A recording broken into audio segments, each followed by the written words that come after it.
He did not pick a pristine people. God came through people like us. God came through the broken because God comes to make all things new.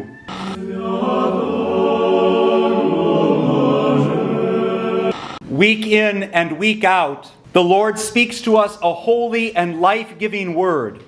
Every time we come here, every time His gospel is read, every time we hear Him speaking, it is a holy and life-giving word. But often those words of His seem difficult for us to hear. They seem difficult for us to live. He implores us with things week after week after week like, love your enemies, fast, pray, give all that you have and do it joyfully and sacrificially. Turn the other cheek. Don't make excuses. The time is short. The daylight is vanishing. The King is on His way. If you're like me, though, sometimes those words can be overwhelming. Sometimes it just feels like too much. I'm too broken.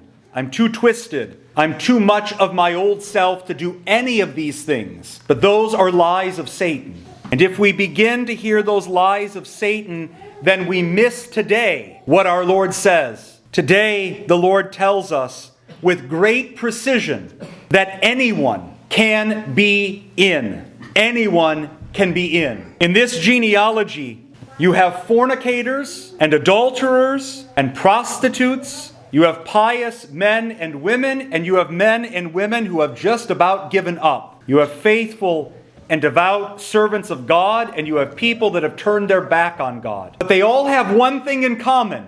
God came through them.